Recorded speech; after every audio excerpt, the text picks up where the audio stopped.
Isang mapagpalang umaga sa ating lahat, mga kapatid ko kay Kristo, mula sa The Solid Rock Morning Devotion.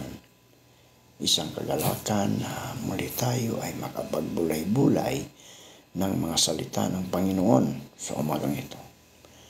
Mga ilang minutong pagbubulay-bulay ng mga salita ng Panginoon upang papurihan at sambahin ang ating Panginoong Hesukristo. Tayo po ay manalangin. Ama naming Diyos na makapangyarihan sa lahat, marami pong salamat sa isang gabing nadaan na kami iyong iniingatan sa aming pagtulog. Maraming salamat, Panginoon, sa muli mong paggising sa amin at sa muli mong pagbibigay ng buhay, ng lakas at ng karunungan.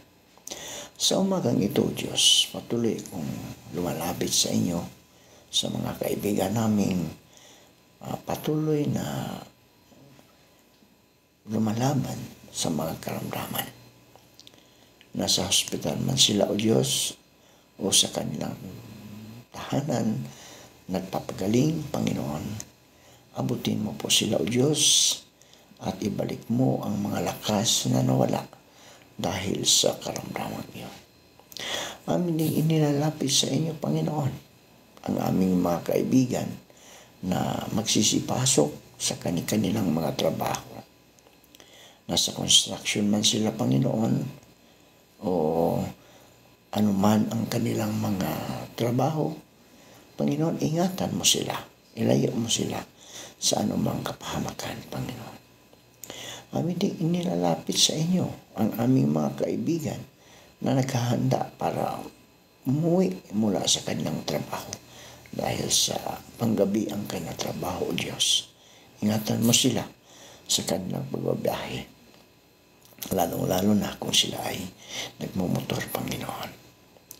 Panginoon Diyos, patuloy kong inataas sa inyo ang mga kaibigan naming mga OFW. Ingatan mo sila, Panginoon, sa ibang bansa. Nagtatrabaho sila doon para sa kanilang pamilya upang meron silang maibigay na magandang buhay sa kanilang pamilya. Naghihirap sa malayo, Panginoon, at sa kanilang mga mahal sa buhay. Lord, tulungan mo sila upang sila, Diyos, ay lingkod sa kanilang buong pamilya, Panginoon, at makasustenance sa pangangailangan, Panginoon. Amin inilalapit sa inyo ang mga naghahanap ng trabaho. Patuloy mo po silang gabayan, ingatan, naway makasumpong sila ng trabaho sa tulong ng iyong banal na Espiritu upang sila, Diyos, ay magkaroon ng hanap buhay. Panginoon, amin ding inilalapit sa inyo ang mga nag-celebrate ng kanilang kaarawan sa araw na ito. Pagpalain mo po ang bawat isa na nag-celebrate. Ilayo mo sila sa kapahamakan. Naway marami pang taon ang kanilang mararanasan sa kanilang mga buhay sa tulong ng iyong banal na Espiritu Santo, Panginoon. Gayunin po, Diyos, ang mga nag-celebrate ng mga wedding anniversary. Patuloy mo po silang pagbuklurin bilang mag-asawa, Panginoon. Pagpalain mo sila upang sila, O Diyos, ay magkaroon ng masayang buhay, masayang pagsasama, Panginoon. Maraming salamat, O Diyos, sa mga katugunan sa aming mga panalangin. Sa pangalan ni Hesukristo na aming Diyos at tagapagligtas. Amen. Ang ating pong batayan sa ating pagbubulay-bulayan ngayong umaga ay makikita sa Lucas 12, 32 hanggang 48. Ito po ay may pamagat na magtiwala. Magtiwala ka sa Panginoong Diyos. Madalas nating naririnig ang mga salitang ito sa ating mga magulang o sa mga matatanda. Kapag alam nila na tayo ay may mabigat na problema, magtiwala ka lang sa Panginoon. Bakit nga ba hindi kung ang kagustuhan ng Diyos ay mapabuti ang ating kalagayan, ang pagtitiwala sa Diyos ay umpisa lamang ng paglalakbay tungo sa nararapan na patungo sa tamang kagustuhan o kasagutan ng ating mga problema. Hindi ito ang solusyon. Sa halip, ito ang magpapatibay ng ating kalooban upang patuloy nating alamin ang kagustuhan ng Diyos sa pagharap natin sa mga problema. Magpakatatag ka at manalampasan mo ang iyong mga problemang kinakaharap, kaibigan. Ang pagtitiwala natin sa Diyos, kaibigan, ay pagkakaroon ng positibong pag-iisip na kasama natin ang Diyos sa pagharap natin sa mga hamon ng ating paglalakbay. Ang pagkakaroon ng positibong pananaw sa mga bagay-bagay, mga kaibigan, na nangyayari sa atin ay isa sa mga nagtutulak sa atin na tumayo sa mga bagyong ating kakaharapin. Hindi ka mapabayaan ng Diyos, kaibigan.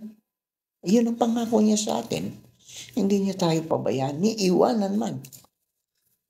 Marami sa atin ang makakapagpatunay na minsan sa ating buhay, masasabi natin na dumaan na tayo sa butas ng karayom. Ngunit sa mga butas na ito, kaginhawaan ang naghihintay sa atin. Magtiwala ka sa Diyos, kaibigan. Magkaroon ka ng positibong pag-iisip. Pakikiramdaman mo ang presensya ng Diyos sa ating buhay. Kaya kaibigan, ano man ang iyong ginaharap ngayon, isa lang masasabi ko, magtiwala ka sa Diyos. Ang Diyos na ating Panginoon ang siyang laging gumagabay sa atin. Sabi nga, hindi niya tayo iwanan, ipabayaan man. No? Kaya tayo ay patuloy lang. Ituon natin ang ating puso't isipan sa mga bagay-bagay na ginagawa ng Diyos upang malampasan natin ang ating mga kinakaharap. Tayo po ay manalangin. Salamat, Panginoon, sa mga salitang aming na pagbubulay-bulayan sa umakang ito. Talaga naman, Panginoon, na bilang kami iyong mga anak, kami po ay magtitiwala sa inyo. Ikaw, Diyos, ang aming pagtitiwalaan. Wala nang iba. Dahil yun po ang pangako ninyo sa amin. Hindi niyo kami iwanan ni pabayaan man. Kami iyong tulungan sa araw-araw ng aming buhay. Pagpalain mo po, Panginoon, ang lahat ng nakikinig ng iyong mga salita. Ikaw, o Diyos, ang siyang sentro ng kanilang mga buhay upang sila, o Diyos, ay patuloy ng magdura. Ano man ang problema mo, kaibigan, ano man ang iyong kinakaharap, karamdaman man, financial, Lord, ang Panginoon ang siyang magpupuno sa inyo, kaibigan. Magtiwala ka sa Diyos at siya ang magbibigay sa iyo ng iyong pangangailangan. Maraming salamat po sa pangalan ni Jesus. Amen. Amen.